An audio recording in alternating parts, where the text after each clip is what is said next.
Welcome to another episode of Modern Business Operations. I'm your host, Briana Okyere, and today I am joined by the awesome Omid Ghamami. He is the CEO of PSCM Institute. Welcome, Omid. Thank you so much for having me. And for the record, you're the first person to ever call me awesome. So thank you. I'm sure I won't be the last. Yeah. So we are live right now on Goldcast. We're also simulcasting to LinkedIn Live, where we have a ton of listeners over there as well. So if anyone has questions in Goldcast, feel free to post them in the Q&A while Omid and I are chatting. LinkedIn Live, feel free to listen in. And we unfortunately don't have Q&A on that platform, but in Goldcast, you can ask some questions to Omid. And then after the fact, this will be published to our top ranked podcast, Modern Business Operations. We're number one ranked in business operations on Spotify, Apple Podcast, and YouTube. So feel free to subscribe and listen in there if you're interested in hearing from more guests like Omid. Now, today we're talking about procurement. And I'm going to dig into what Omid specializes in just a minute, so that you can understand why we're talking about procurement with this guest. For those who already know this person, I'm sure you can guess why. So we're going to be talking about procurement transformation, specifically shifting from a cost center to a value-added center of profit. And Omid speaks about this a ton. When we spoke prior to the show, just to prep a little bit, I was really interested on your take on the procurement industry as a whole. I find it to be extremely unique, but I also think it's one of those things where people hear it in procurement and they think, well, duh, of course this should be the case, right? But it's one of those things that maybe people haven't put to paper, right? Yes, absolutely. So you're absolutely right. And I think the procurement industry is at sort of an inflection point in a way, just because the pandemic has turned everything on its back. But if I look at the top issues that are facing procurement today, the first one, and by the way, this list are things that I don't hear the profession talking about. It's a little bit akin to high blood pressure. You can be walking around with extremely high blood pressure and have no idea at all. And so this is the high blood pressure list of our profession, the number one problem, and I have kind of 5 things on my mind, but the number one problem is that our entire profession, all of our processes are architected towards the acquisition of goods and services instead of performance results. And that has a huge series of domino effect consequences. The second huge problem, I think, is our entire profession has been trained to try and find savings at the negotiation table with suppliers. And we've gotten more and more sophisticated at doing that. We have electronic bidding and reverse auctions and all sorts of things that we do, very sophisticated. But at the end of the day, it's still an exercise in supplier profit compression, which is a pretty antiquated approach. And the real money, while there's money there, the real money is in product and service design analysis. And we're finding 18% cost savings there on average in terms of analyzing how was the product or service designed, and was it designed cost effectively or not.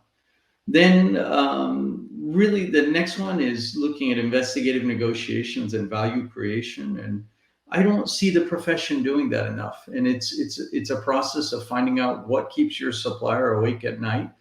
And based on that, inventing solutions to help solve their problems for which they would happily deliver far greater cost savings. And I just have so many examples of where this has been done, providing incredible breakthroughs.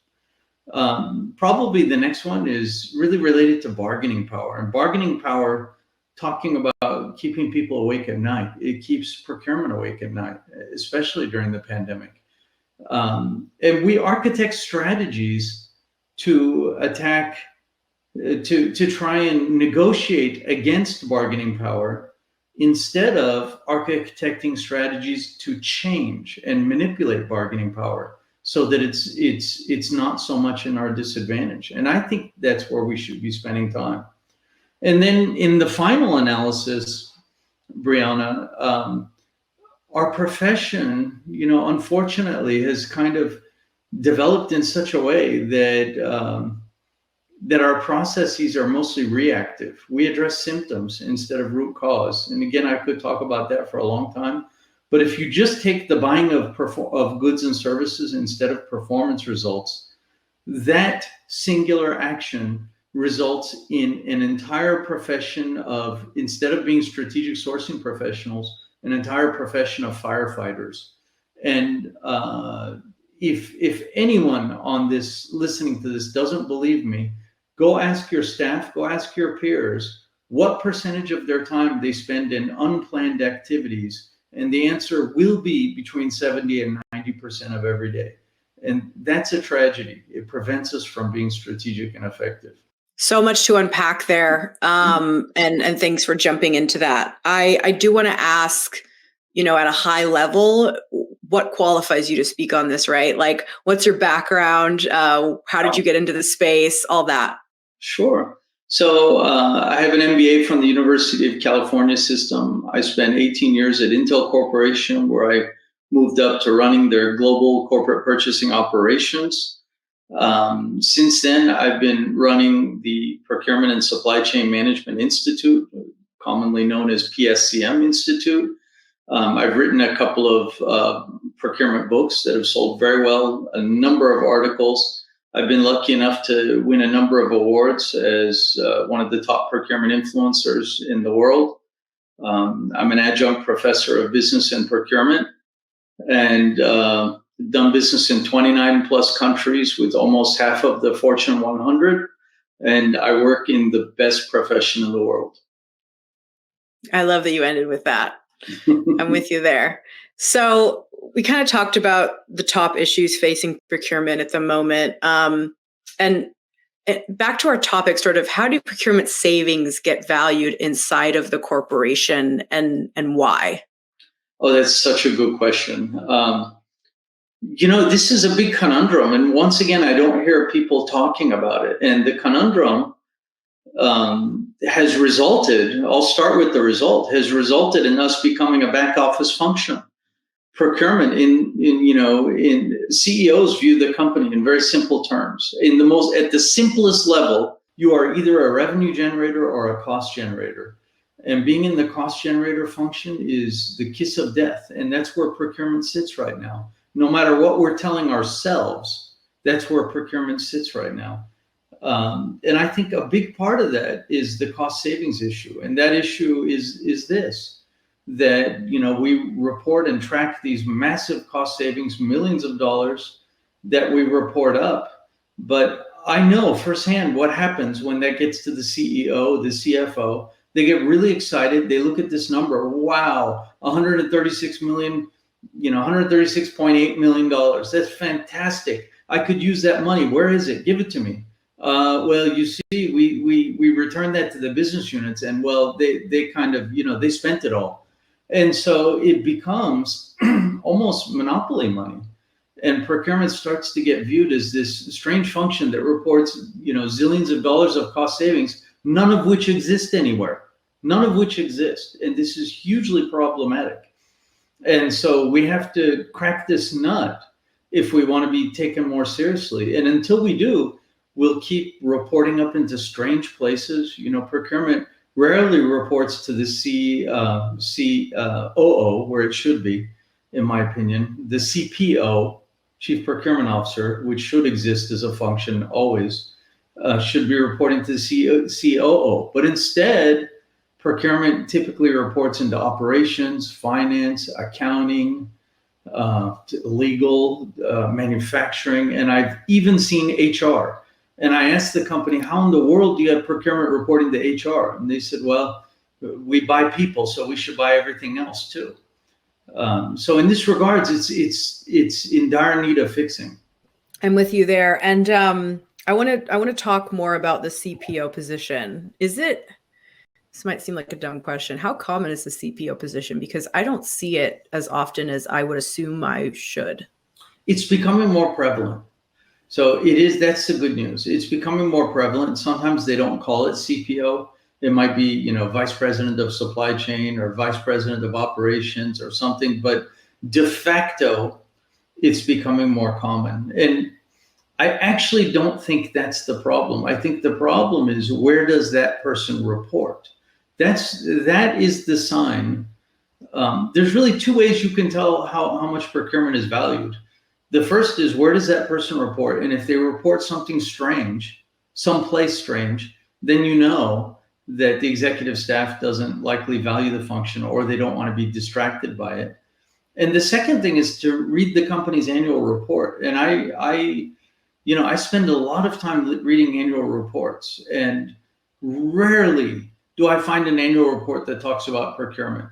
It's not even on the radar. They don't talk about, procurement savings initiatives, or they'll talk about cost cutting, which is usually eliminating a cost like people, or, something else they wanted to buy that they no longer will. But to actually talk about procurement strategies, it's rarely referenced. And so it's not on the radar today. Not enough anyways. Okay. And that's an interesting point about, you can tell, because I imagine that a lot of corporations want procurement to kind of hum in the background and not really come up until, you need the stats, you need the data, you need the budget, et cetera. Is that what you find to be the case? That's, again, another astute observation on your part. Procurement is a bit like, the components inside any machine. So at least in terms of how it's viewed, you have a compressor in your refrigerator, and you have no desire to know anything about it. You just want it to work. You want your refrigerator to always be cold and always be the right temperature. As a consequence of that, with procurement, very frequently the CEO does not hear about procurement unless there's something wrong. And that's really unfortunate. So it's when we can't get supply, or because of a pandemic thing, the costs are through the roof, or something's not available. Then they hear about procurement all day long. But when things are working like a Swiss watch, rarely do the executive staff, the C-suite, hear about it. And if they do, it's frequently in the form of savings. And we already talked about the problems there. So the whole approach needs to be different. And we're not very good marketers. And I don't mean to paint a black picture. I love this profession. I've been in it for 30 years. And it's full of super talented people. But we need to approach things differently if we want to be viewed as revenue and profit generators, let's say. We should be viewed as a profit generator inside the company, and not as a cost generator. I'm with you. And I want to dig into that in just a second, because that's really what we're here to talk about. But we have a question from someone in our LinkedIn Live audience, Zafar. So I want to address that now.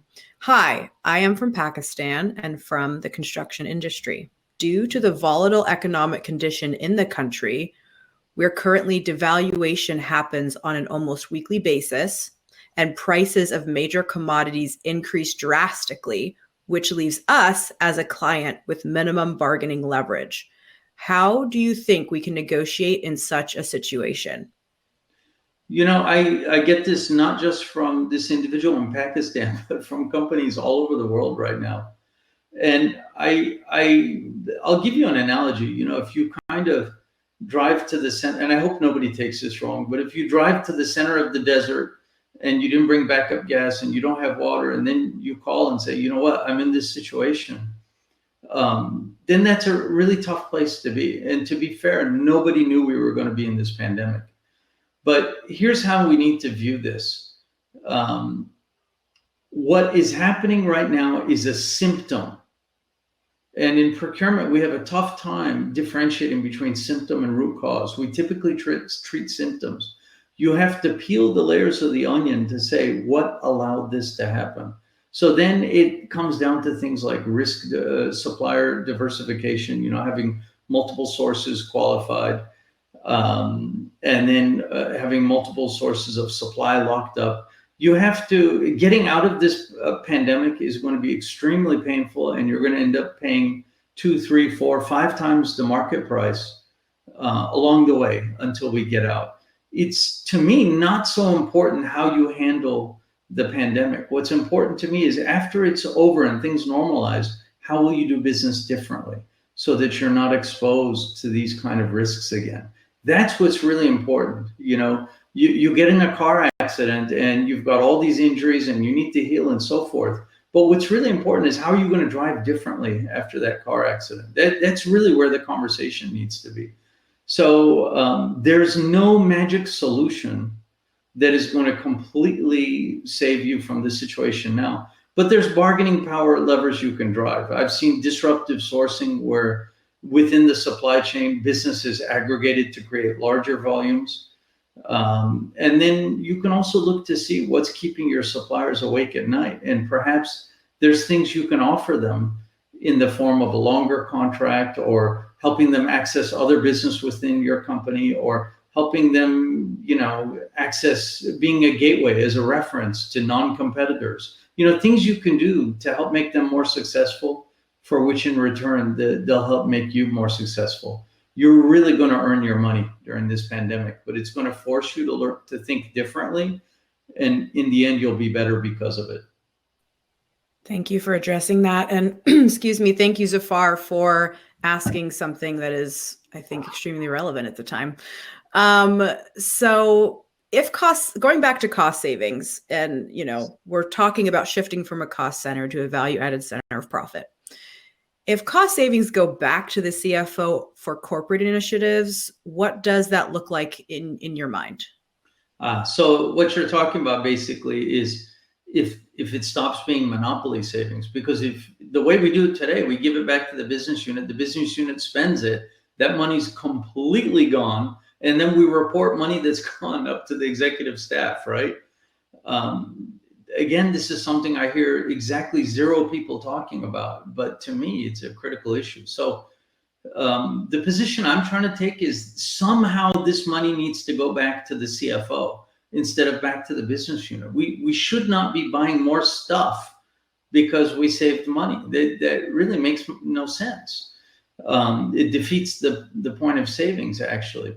Now, the business units are going to completely be against this. And so the way you have to do it, and the way I'm really pushing for it, is you have to incentivize them. It has to start being a part of performance reviews. You need to start tracking which business units are both hitting their performance targets, because you don't want them to give too much back and then the wheels fall off the bus in what they're buying. They have to buy quality things and run their business correctly and not too lean.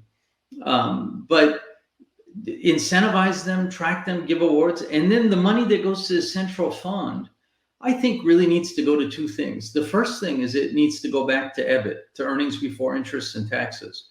And when we start allocating some of it to EBIT as a corporation, then procurement becomes a profit center and becomes much more recognized. And then we'll start to get funded like sales. Sales has much more resources than us. They have better tools, they have better data, they have better systems, they have better everything, and they're sitting on the other side of the negotiation table, and we're supposed to compete. So that will help us gain a competitive advantage. We'll get resourced better. All sorts of wonderful things will happen if we can make contributions to EBIT. Then the second thing is kind of a PR move. I think a percentage of these funds needs to go to the employee base.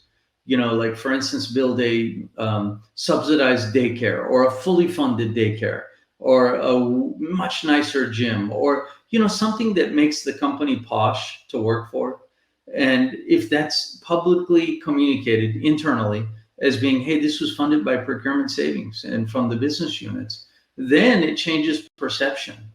I think if we can do those things, that's going to be transformative. So I'm really trying to push this as an initiative, and I haven't seen companies do it yet. We need to start going this direction. I'm with you, and again, it just seems like something where you feel like, oh, duh. It's like the invention of rideshare. You're like, well, why didn't we think of this before? But it also isn't something that someone has to promote and push in order for it to occur, right? In order for that change to take place. Well, and in such a way that I don't like the term push, just because we do too much of it, and it implies you're trying to force your agenda. We should offer a value proposition that is intrinsically appealing, that there has to be no pushing at all. That, hey, we've been able to drive this initiative, and look what you've got starting Monday. Now you can take your kids for free to this, whatever it is. That has intrinsic value. Nobody has to push any sort of agenda.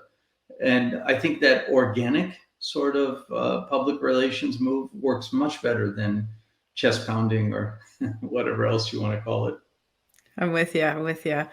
We have another question from our LinkedIn Live audience from Kashif. And Kashif, I apologize if I butchered your name just there, but did the best I could. Greetings, I am Kashif. Is there a way to incorporate accounting changes to move from cost center to profit center? In ERP, procurement treated as a cost center instead of a profit center? Okay, so there was a number of questions there. I kind of feel like I addressed this a little bit. I would totally separate, if by ERP you mean the enterprise systems, I would, by an ERP definition, every business unit is a cost center, right? I mean, you're not going to get away from that. And from an accounting perspective, every business unit is a cost center. I'm not talking about accounting definitions. I am talking about corporate perceptions. And that's what we need to influence, not the accounting definitions. We need to influence perceptions. And so today we're a little bit of a back office function, and we're definitely viewed as a cost center. And even if people don't say it's a cost center, I'm talking about perceptions and not accounting. What you have to pay attention to is not the words that executives say, but the actions they take. Are you being, if you come up to them and say, we can save this much more money if you give us 20 more headcount, are they giving it to you or are they not? If the company starts to tighten their belt, is procurement included in that belt tightening? Procurement spends 2% of their time in training. Do you know how much sales spends? 20%, 10 times more time than us in training. So are they willing to invest in more training to build your capabilities so that you can generate more profit? So I encourage you, Kashif, not to look at all at the accounting perspective. That's, to me, irrelevant. It's the corporate perception and treatment that I care about. That's really the angle we need to take. Okay, great. Thank you for answering that question. And this sort of is with the theme of the previous question. Why does procurement have issues negotiating internally, in your opinion? So we sort of talked about external negotiation. I want to talk about internal negotiation, which is arguably more important. Oh, wow.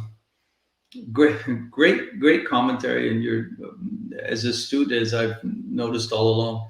So it's the interesting thing is we spend all our time focusing on external negotiations, but in my experience, external negotiations almost always fail because of internal negotiations failure. And the challenge is, we're really at a disadvantage in procurement. And that disadvantage is that we've only been taught to negotiate with money. And that's a huge advantage in negotiations. But the disadvantage is we've never been taught to negotiate without money. I'm going to say that again. We've never been taught to negotiate without money. So it's a double-edged sword. That's where the disadvantage comes in.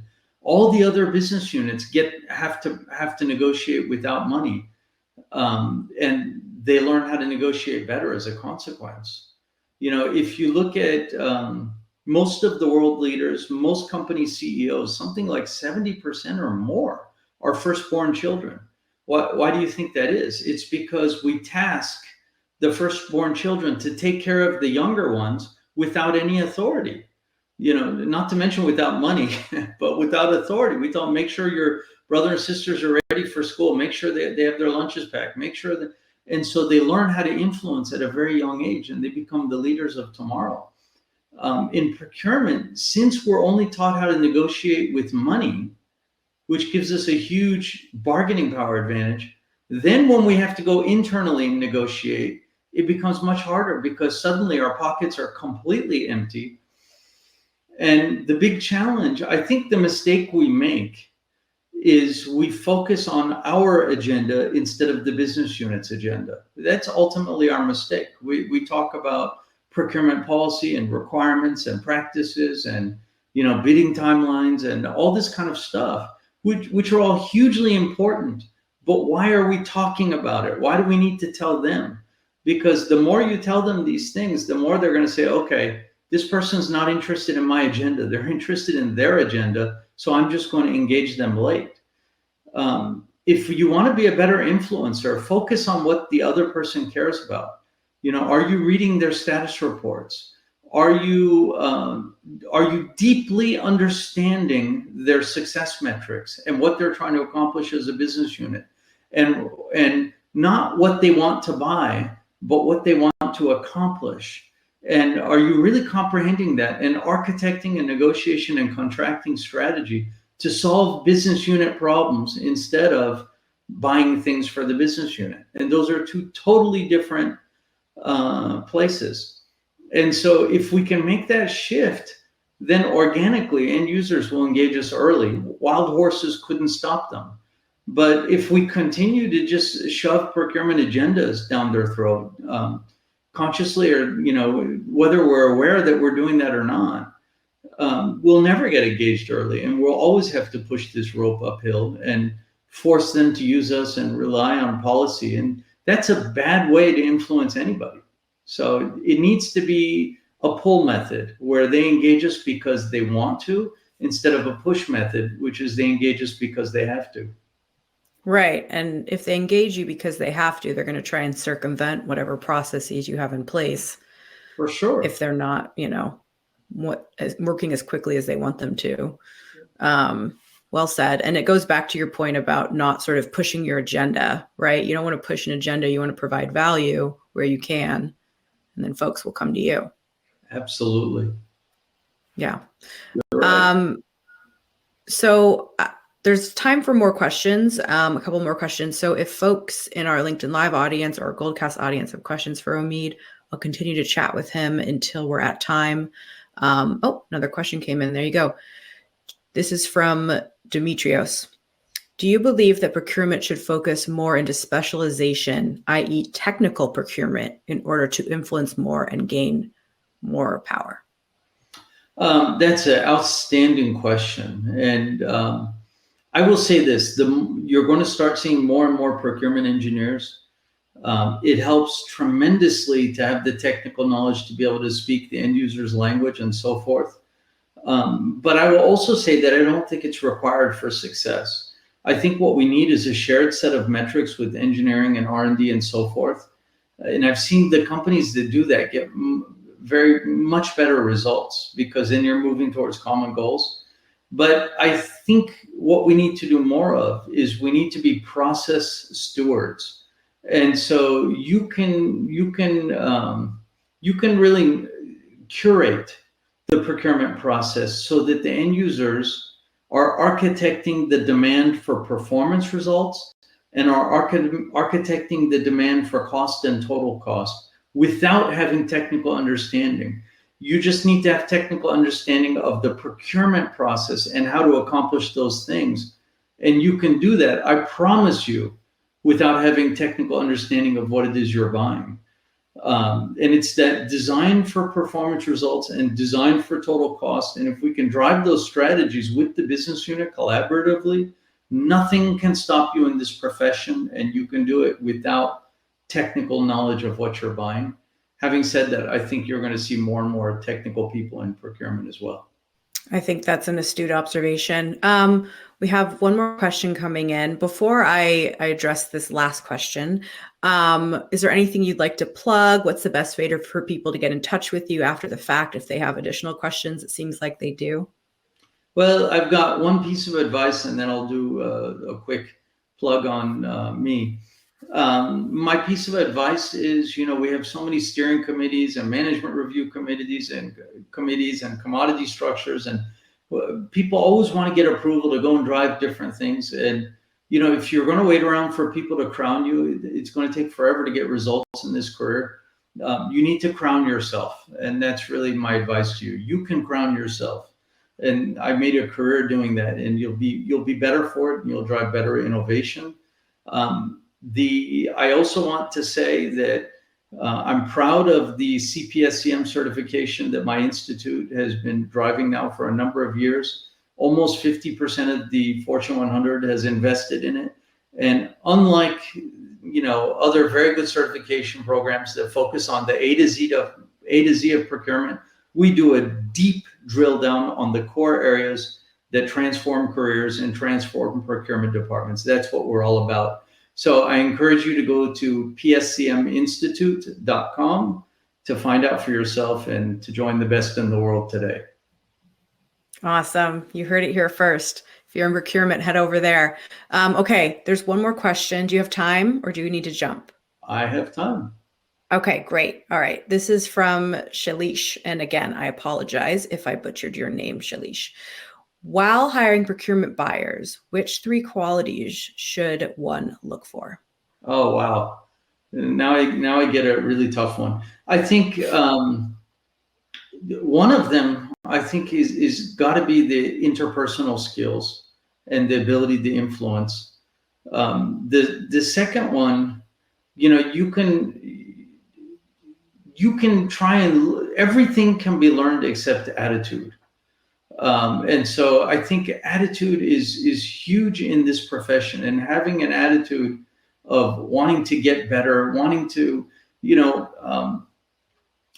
going to have to go outside your company to get better. That's the bottom line.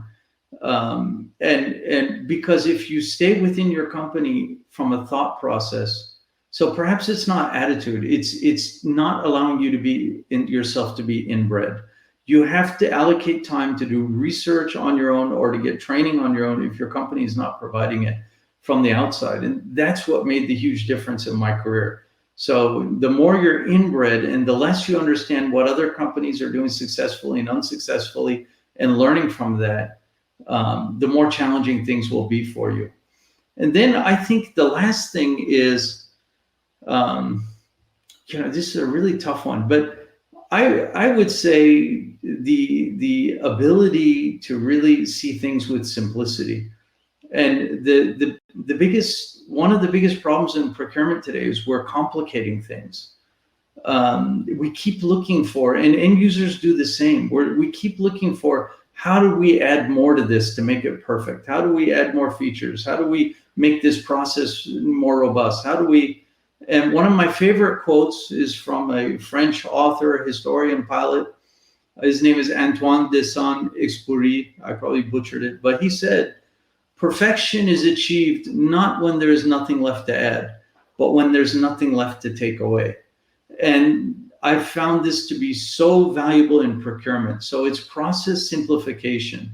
If you have the capability to see through all the details and all the garbage and really look at processes and systems and negotiation strategies and everything and make them as simple as possible while still achieving the objective, then the profession gets a lot more capable. And we need people who can drive process simplification. Today, as I go inside companies, I just see the processes getting more and more and more complex. And I'm starting to wonder how they get work done.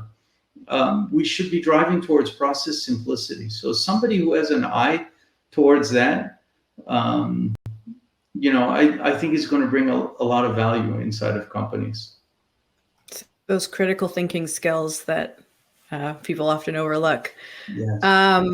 Super insightful conversation, Omid. And I could talk to you for an hour, but unfortunately we do have to end it here. I really appreciate you taking the time to chat to our audience. And if you want to check out Omid, you can find him on LinkedIn. You're also on Twitter, right? I imagine. So find him on LinkedIn, Twitter. Anywhere else you recommend people get in touch with you? I think just to go to my website at pscminstitute.com and they'll be able to reach me through there.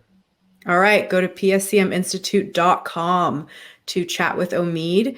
And thank you all so much for listening in. And thank you, Omid, again, for spending some time with us. Thank you so much, Briana. I super enjoyed it.